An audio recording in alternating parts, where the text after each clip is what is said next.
चक्षुषे देहा प्राप्ति निमित्ताय नमः स्वामादिधारिणे कावेरिकानर्मलयोगवित्रेशमः गमे सज्जनकारणाय तदेव मान्धात्मैव शङ्खम् ओङ्कारमीशं शिवमेकमीडे ओङ्कारमीशं शिवमेकमीडे ॐ शान्तिः शान्तिः शान्तिः।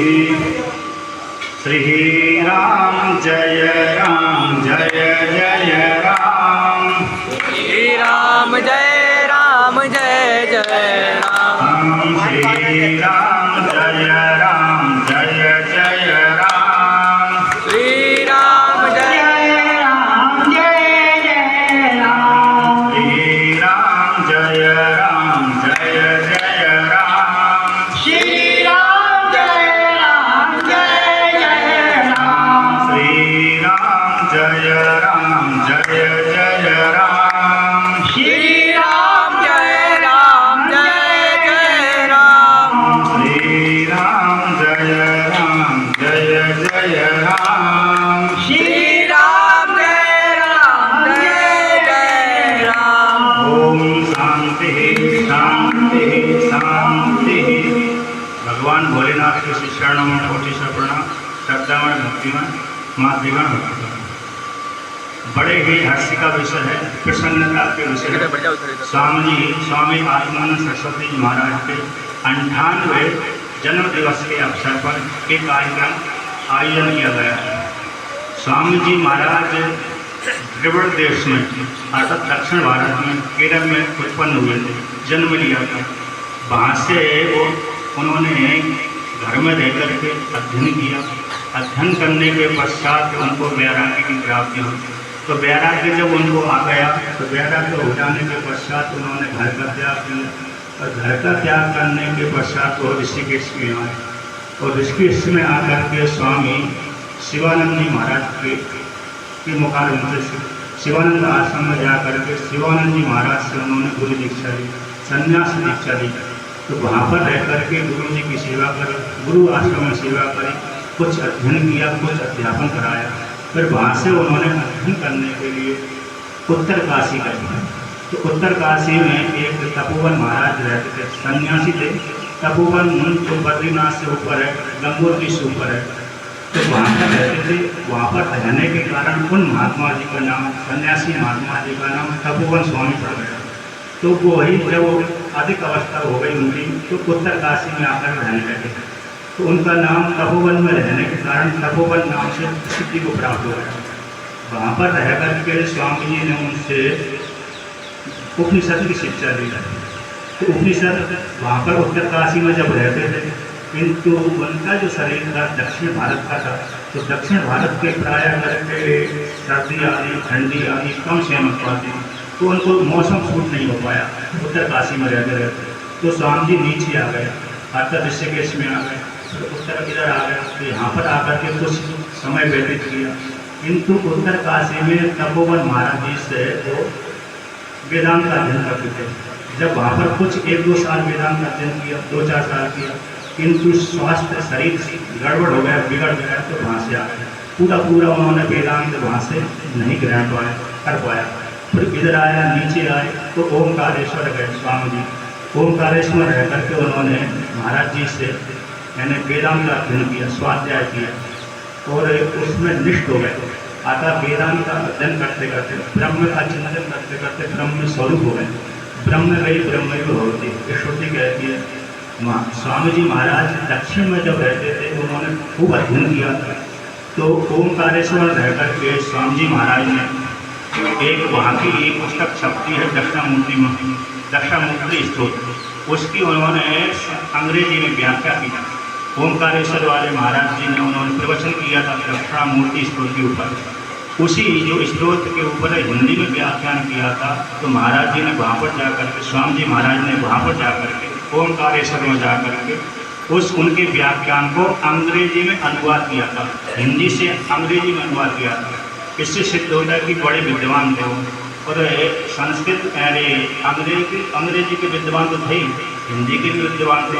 हिंदी के विद्वान थे, अंग्रेजी के विद्वान थे, अपनी मातृभाषा जो मलयालम थी, क्योंकि दक्षिण भारत में पैदा हुए थे, तो अपनी मातृभाषा में भी बड़े विद्वान थे। फिर संस्कृत अध्ययन किया तो संस्कृत के प्रकांड विद्वान हो गए।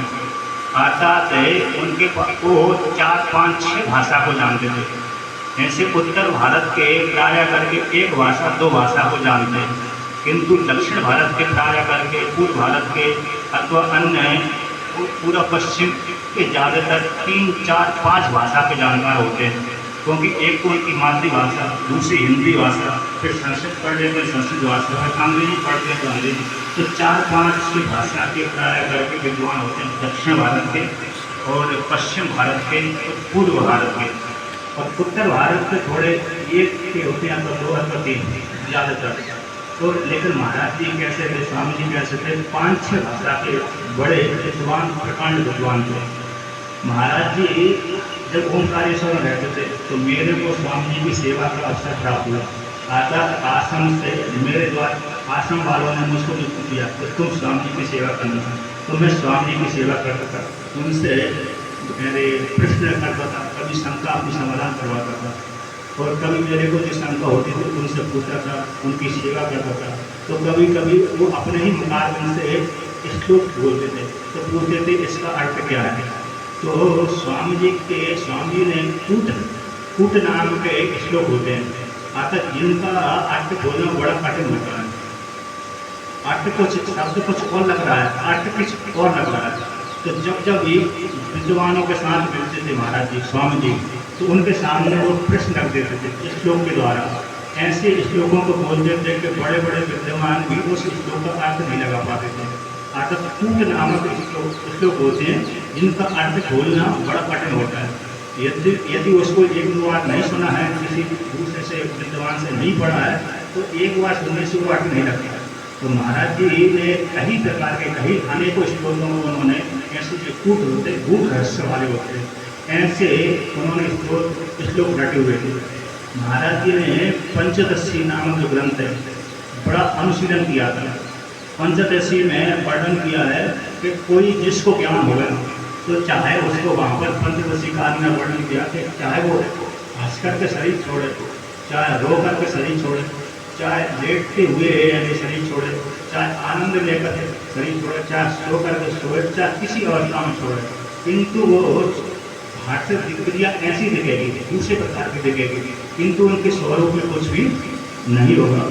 इस प्रकार से स्वामी जी तो कैसे थे, संस्कृत पढ़ने के कारण, उपनिषद पढ़ने के कारण स्वामी जी ने उपनिषद पढ़ते पढ़ते उपनिषदों का जो सिद्धांत था, एको हम बहुश्यामा नेहा नानास्ति किंचन, ये एक उपनिषदों का सिद्धांत है। तो जीवात्मा और परमात्मा एक ही है, जीव और ब्रह्म में कोई भेद नहीं है। एको हम अद्वितीय, मैं एक हूँ, अद्वितीय हूँ, द्वितीय नहीं हूँ। द्वितीयाद गई धर्म भक्ति, 2 में तो भय होता किंतु एक में भय नहीं होती। जैसे हम किसी कमरे में अकेले बैठे हुए हैं, कोई है नहीं है, तो किससे डरेंगे। यदि कमरे में कोई दूसरा आ गया, सर्प, बिल्ली, चूहा आदि आदि आ गए, तो उसको देख करके हमको डर लगता है, क्योंकि वहाँ पर 2 हो गए। किंतु हम कमरे में अकेले हैं, कोई है नहीं है, तो हमको डर नहीं लगता। उसी प्रकार से जीवात्मा परमात्मा एक है। तो जिस साधक ने, जिन अन्य ने, साधक साधिका आदि ने अपने को मैसेज आ लिया कि मैं एक हूँ, अकेला हूँ, अद्वितीय हूँ, फिर उसको भय नहीं लगता। उसी प्रकार से स्वामी जी ने अपने को आत्म साक्षात्कार कर लिया। उपनिषद को अध्ययन करते करते, उसका स्वाध्याय करते करते, उसका अनुशीलन करते करते उन्होंने अपने आप को क्या जाना कि मैं ब्रह्मी हूँ, जीवात्मा नहीं, कर्ता भोक्ता नहीं। इस प्रकार से ज्ञान करके स्वामी ने अपने आप को ब्रह्म रूप से चिंतन करते करते ब्रह्म में लीन हो गए। ब्रह्म वेद ब्रह्मई को होती। इस प्रकार से आदिगुरु शंकराचार्य भगवान ने कहा एक जगह, उपनिषदों का सिद्धांत है, ब्रह्म सत्यम जगत मिथ्या जीवो ब्रह्मैव न परा। ब्रह्म सत्य है और जगत मिथ्या है। जीव ही ब्रह्म है, कोई दूसरा ब्रह्म नहीं है। जीव अलग है, ब्रह्म अलग है, ऐसी बात नहीं। आता जो ब्रह्म है वही जीव है, तो जो जीव है वही ब्रह्म है। जीव और ब्रह्म में कोई भेद नहीं है।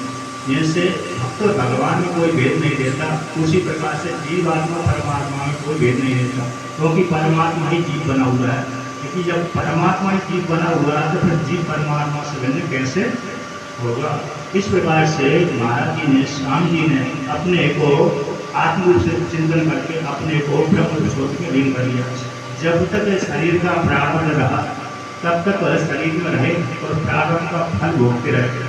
जब जैसे ही प्रारब्ध भोग समाप्त हो गया तो प्रारब्ध भोग समाप्त होने से पहले उन्होंने अपने को आत्म रूप से जान लिया कि मैं ब्रह्म हूँ। ओमकारेश्वर में जब रहते थे महाराज जी, स्वामी जी, तब हमसे ज्ञान की चर्चा करते रहते थे, सेवा करते करते उनसे पूछते रहते थे, अपने आप भी बोलाते रहते थे।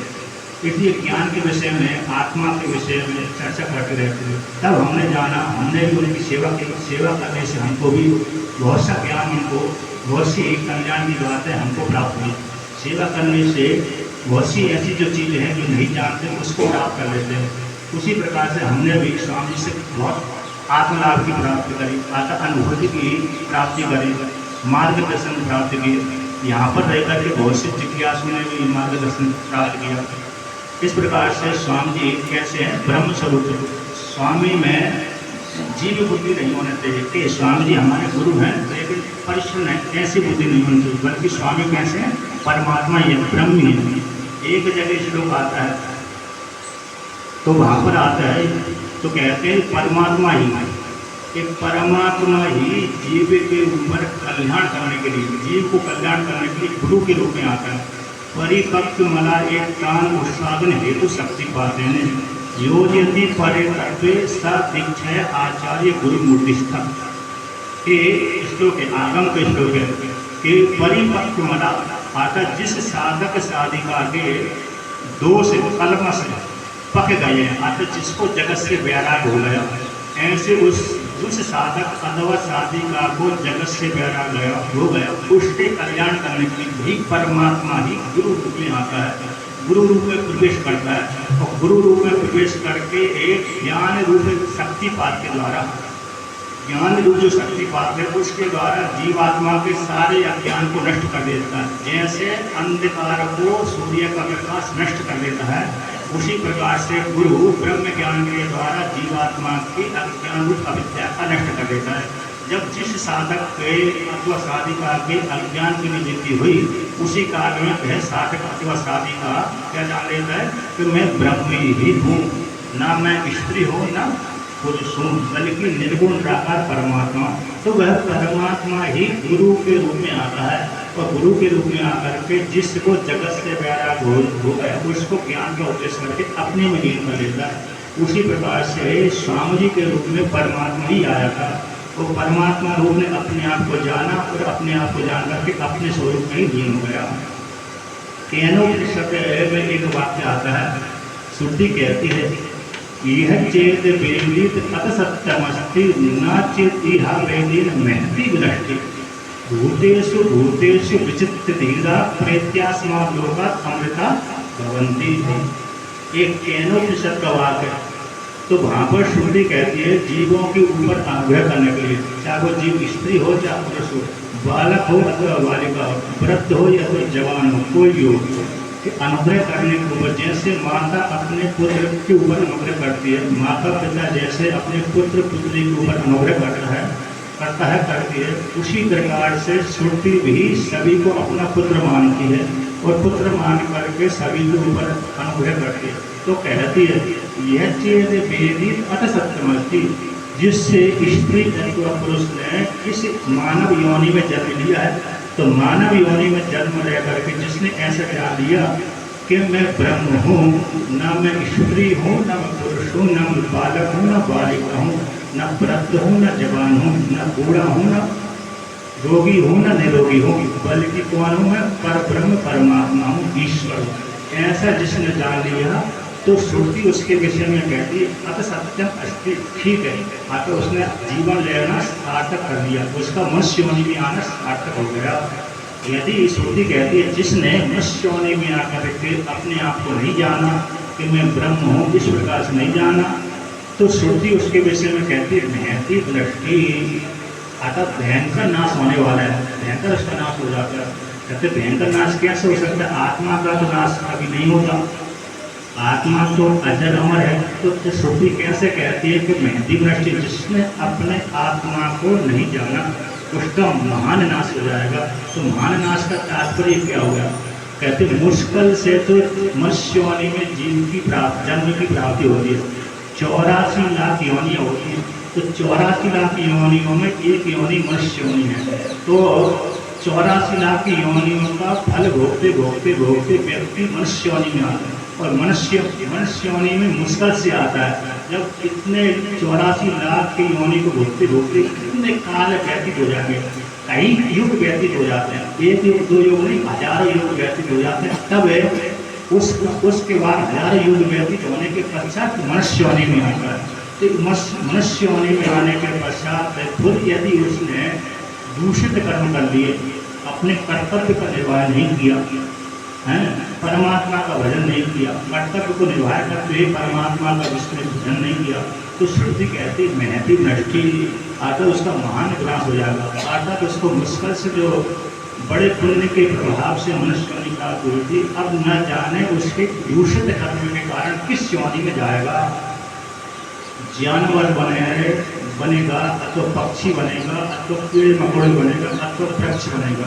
जितने भी वृक्ष देख रहे हैं ये सारी मनुष्य पापी योनि है, अर्थात निकृष्ट योनि। सबसे निकृष्ट योनि है तो पेड़ है, अर्थात भयंकर कर्म किए, पाप वाले कर्म किए थे, तब वो ऐसे पाप वाले कर्म करने के कारण जीव को वृक्ष बनना पड़ा। उससे उत्कृष्ट कीड़े मकोड़ होते हैं, उससे उत्कृष्ट जानवर होते हैं, फिर बाद में कैसे हो मनुष्य। तो मनुष्य में रह करके व्यक्ति अच्छी कर्म करता है तो फिर ऊपर के लोक में चला जाता है, अर्थात देवता भी बन जाता है। जितने आदि देवता हैं, ब्रह्मा जी है, अन्य अन्य गंधर्व है, कि यहाँ के मनुष्य योनि में रह करके उन्होंने ऐसी साधना करी, तो साधना के बल के प्रभाव से कोई गंधर्व बन गया, कोई इंद्र देवता बन गया, कोई सूर्य देवता बन गया, कोई चंद्रमा देवता बन गया, कोई अन्य बन गया। तो वो मनुष्य ने ऐसे कर्म किए थे, तीर्थ सेवन किए, पुण्य कर्म किए, दान दिया, अन्न दिया, उपासना करी। उसी उपासना कर्म में दान, गुरु सेवा, माता की सेवा, पिता की सेवा, गुरु की सेवा, ईश्वर की सेवा के प्रभाव से उसको देवता योनि की प्राप्ति हो जाती है, गंधर्व योनि की प्राप्ति होती है, अन्य योनि की अत्यंत उत्कृष्ट मनुष्य से उत्कृष्ट योनि की प्राप्ति हो जाती है। वही मनुष्य योनि में रह करके ऐसे ऊपर के लोगों में चला जाता है। यदि वही व्यक्ति मनुष्य योनि में रह करके उसने खराब दूषित कर्म कर लिए, तो दूषित कर्म करने के कारण उसको पापी योनि की प्राप्ति हो जाती है। उसके विषय में श्रुति कहती है जायस्व वीर्यस्व इति तृतीय गति, अर्थात जो जन्म पापी योनि वाला व्यक्ति होते जन्म लेता है, मरता है, जन्म लेता है। जैसे कीड़े हैं, बरसात में पैदा होते हैं फिर मर जाते हैं, फिर बरसात में पैदा होते हैं फिर मर जाते हैं, तो जन्म लेते हैं, मरते हैं। किंतु जो मनुष्य है अच्छे कर्म कर लेता है तो क्या हो जाता है, उसको अच्छी सदगति की प्राप्ति हो जाती है। कहते हैं पुण्य कर्म करने से ऊपर के लोग में जाते हैं, पाप वाले कर्म करने से निकृष्ट लोग में जाता है। जो पुण्य भी नहीं करता, पाप भी नहीं करता, तो किस लोक में जाता है कि जिसने पाप पुण्य दोनों नहीं किया और आत्मा का चिंतन किया, वो किसी लोक में नहीं जाता, बल्कि ब्रह्म में लीन हो जाता है। अब कहते हैं मनुष्य योनि भी कैसे प्राप्त होती है? मनुष्य योनि भी आधे पुण्य आधे पाप के द्वारा प्राप्त होती है। अतः 50% पुण्य होंगे, 50% पाप होंगे, तब दोनों को मिलाकर के मनुष्य योनि मिलती है। यदि 70% पुण्य है तो उसको ऊपर के लोक में जाना पड़ती है, और जो 40% यदि 70% पाप हैं तो नीचे की योनि में जाना पड़ती है। यदि 50% मिलाकर के 100 हो गए तो 50% पाप और 50% पुण्य जब मिलते हैं तो मनुष्य योनि की प्राप्ति होती है। इसी हेतु से पाप पुण्य को मिलाकर के मनुष्य योनि बनती है। इसी हेतु से व्यक्ति को मनुष्य योनि में आकर के सुख भी प्राप्त होता है, पुण्य के प्रभाव से दुख भी प्राप्त होता है। देखते हैं कि जो भी स्त्री अथवा पुरुष पैदा होता है, कुछ काल के लिए सुख प्राप्त हो जाता है, कुछ काल के बाद दुख प्राप्त हो जाता है, फिर दुख के बाद सुख आ जाता है, फिर सुख के बाद दुख आ जाता है। क्यों प्राप्त होता है, क्यों होता है? क्योंकि इसी हेतु होता है कि पाप पुण्य को मिलकर के ही मिला करके ही उसको मनुष्य योनि की प्राप्ति होती है। इसलिए मनुष्य योनि में आकर के सुख दुख दोनों का अनुभव करता है। सुख दुख दोनों का अनुभव करने का है तो परमात्मा उसको सुख दुख दिखा करके ये संकेत देता है कि तुम समझ जाओ। कैसे समझ जाओ? समझ जाओ, नहीं तो बार बार तुमको मुश्किल से देखो, मनुष्य होने में तो इतना सुख दुख दोनों प्राप्त होते हैं, तो पापी होने में चला गया तो तुमको सुख की तो प्राप्ति होने वाली ही नहीं, बल्कि नारकीय होने की प्राप्ति, दुख ही दुख प्राप्त होंगे। इसलिए तुम सतर्क हो जाओ और अपने आप को चिंतन करो। ये चेत वेदी पद सत्यमस्ति न चेत यह वेदी महति विनष्टि भूतेषु भूतेषु विचित्र धीरा प्रेत्यास्मात् लोकात् अमृता भवन्ति। आत्मा श्रुति कहती है कि यदि आत्मा को जान लिया तो ठीक है, नहीं जाना तो मुश्किल से तो मनुष्य होने की प्राप्ति हुई, तो ना जाने कब है मनुष्य होने की प्राप्ति होगी। कितने लाख करोड़ों वर्षों के बाद, युगों के बाद मनुष्य होने की प्राप्ति होगी। अब वो भी कहीं ऐसे घर में हो गई जहाँ पर पाप वाले कर्म करते रहते हैं, पापी वाले व्यक्ति जहाँ पर पैदा होते उसी घर में जन्म ले लिया, फिर पाप करने लगता है व्यक्ति। अच्छे घर में पैदा हो गया तो पुण्य कर लेता है, यदि खराब वाले घर में पैदा हो गया जहाँ पर मांसाहारी चलता रहता है तो उसी वंश परंपरा के कारण वो मानसिक खाता पीता रहता है तो बर्बाद हो जाता है, फिर पापी होने में चला जाता है। तो श्रुति सतर्क करती है हर स्त्री पुरुष को, भूतेषु भूतेषु विचित्र धीरा, अतः प्रत्येक भूतों में अपनी आत्मा को देखो कि इसके भीतर स्त्री के भीतर जो चेतन आत्मा है, पुरुष के भीतर जो चेतन आत्मा, बालक के भीतर जो चेतन आत्मा, बालिका के भीतर जो चेतन आत्मा, वो सारी चेतन आत्मा मेरे से भिन्न नहीं है। उन सबके भीतर जो चेतन आत्मा वो मेरी है, मेरी चेतन आत्मा उसके चेतन आत्मा में कोई भेद नहीं है। यद्यपि शरीर की उपाधि से हम अलग अलग हैं, मैं अलग रूप वाला हूँ, आप अलग रूप वाले हैं, आपका अलग नाम है, मेरा अलग नाम है। शरीर दृष्टि से, व्यवहारिक दृष्टि से तो भेद है भिन्न भिन्न, किंतु आंतरिक आत्म दृष्टि से कभी भेद नहीं है। आंतरिक दृष्टि से, आत्म दृष्टि से तो जीवात्मा परमात्मा एक ही है। इस प्रकार से हर साधक साधक स्त्री पुरुष इस प्रकार से चिंतन करते रहना चाहिए।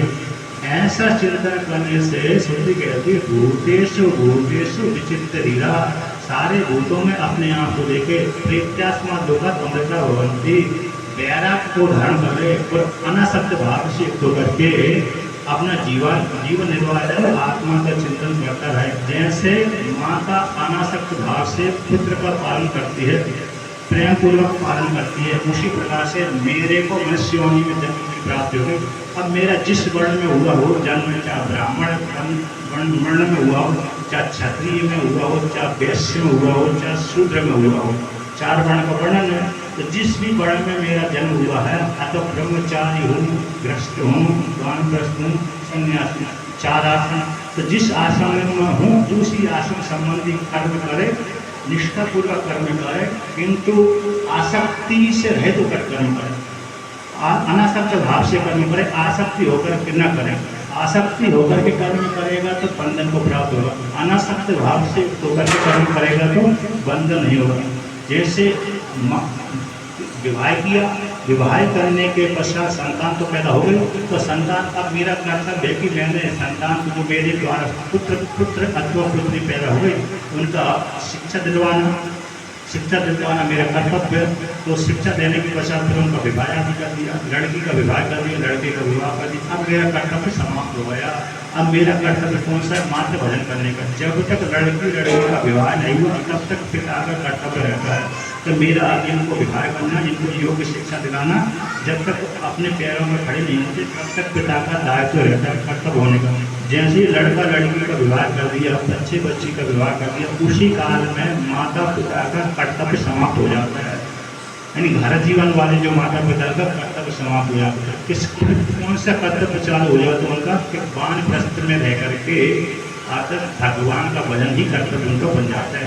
घर में रहे, अपने पुत्र पुत्री के विषय में चिंतन न करे कि मेरा पुत्र मैंने जो संपत्ति कमाई है वो बिगाड़ रहा है कि बना रहा है, ज़्यादा यानी उपेक्षा कर दे, मतलब ज़्यादा ध्यान न दे। ज़्यादा ध्यान देंगे तो पुत्र पुत्री नाराज हो जाएंगे, बार बार हमको टोक रहे हैं, क्या कर रहे हैं, हमारे पिताजी हमको टोक रहे हैं, परेशान कर रहे हैं, तो नाराज हो जाते हैं। 1-2 बार समझा दिया, नहीं समझे तो उपेक्षा युक्ति कर देना चाहिए, तुम जैसे करो वैसे ही करते रहो, अब हमको कोई लेने देने नहीं, तुम बिगाड़ो तुम्हारा बिगड़ेगा, तुम संभालो तुम्हारा संभालेगा। मेरा कर्तव्य मात्र भगवान का भजन करना। तो वानप्रस्थ आश्रम में जाकर के, घर में ही रह करके, चाहे जंगल में जाकर के तो बांध अवस्था में जा करके ईश्वर का चिंतन करना, ईश्वर का चिंतन करते करते फिर उसकी ऐसी स्थिति आती है कि वह ब्रह्मी है, जीवात्मा ही, कर्ता भोक्ता नहीं है। फिर वो अपने आप को न स्त्री मानता है न पुरुष मानता है, क्योंकि उसने ईश्वर के एक प्रभाव से ईश्वर का भजन करते करते करते ईश्वर ऐसी कृपा कर लेता है। ददामी बुद्धि योगम, भगवान जो ईश्वर है, परमात्मा है, चाहे राम हो, चाहे कृष्ण हो, चाहे शिव हो, कहते हैं जो भी भक्त मेरे को भजन करता है, राम की भजन करो, चाहे शिव की भजन करो, चाहे विष्णु का भजन करो, चाहे कृष्ण का भजन करो, चाहे दुर्गा का भजन करो, चाहे शिव सूर्य भगवान की भजन करो, सारे देवी देवता एक ही हैं। उपाधि को लेकर के ब्रह्म अलग है, उपाधि को लेकर के विष्णु अलग है, उपाधि को लेकर के शिव जी अलग है, बल्कि दोनों तीनों एक ही हैं। ओमकार में तीनों आते हैं, एक ओमकार जो शब्द है उसमें ब्रह्मा विष्णु महेशी आते हैं, अतः तीनों एक ही हैं, लेकिन उपाधि को लेकर, गुणों को लेकर अलग अलग वर्णन किया, इसलिए तीनों एक ही हैं। चाहे राम का भजन करो, चाहे शिव का भजन करो, चाहे ब्रह्मा जी का भजन करो, सभी अंत में भक्ति के प्रभाव से ददामी बुद्धि योग, वो भगवान कहते हैं मैं बुद्धि योग दे देता हूँ। तो बुद्धि योग देने का तात्पर्य होता है कि अपने आप को जानने में सामर्थ्य उसको आ जाती है कि मैं स्त्री हूँ अथवा पुरुष हूँ, मैं करता हूँ कि भोगता हूँ, मैं जन्मने वाला हूँ कि मरने वाला हूँ। आता तो उसको ज्ञान हो जाता है कि वेदांत के अनुसार मैं ना जन्मने वाला हूँ, न मैं मरने वाला हूँ, न मैं स्त्री हूँ, न मैं पुरुष हूँ, न करता हूँ न भोगता हूँ, फिर कौन हूँ?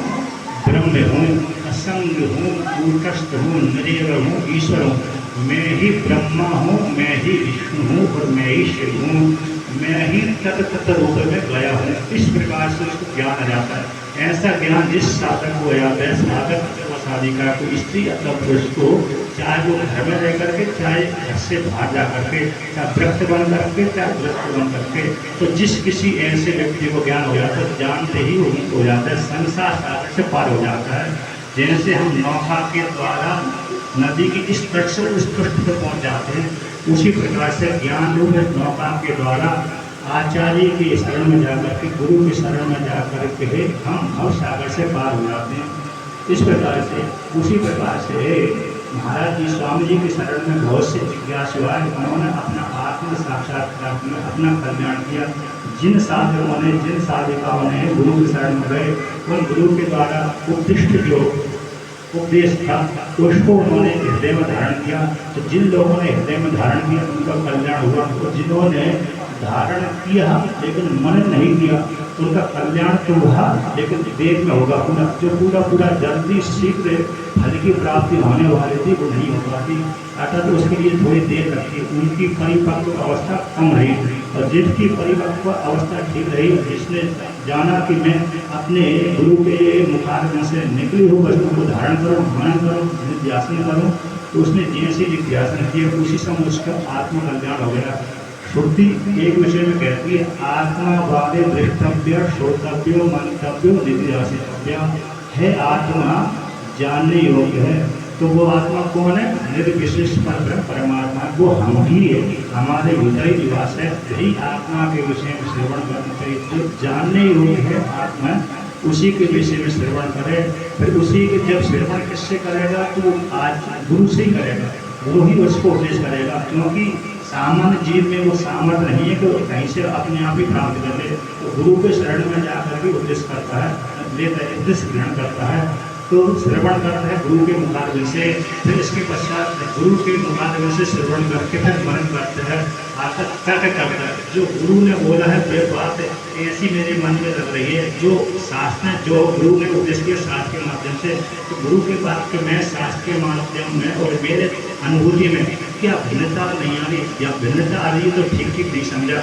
जब देखा गुरु ने जो बोला है, शास्त्र ने जिसने जो बोला और मेरा मन भी उसी प्रकार से स्वीकार कर रहा है, तो एक तर्क को निर्धारण कर लेता है, तो उसका नाम हो जाता है मनन।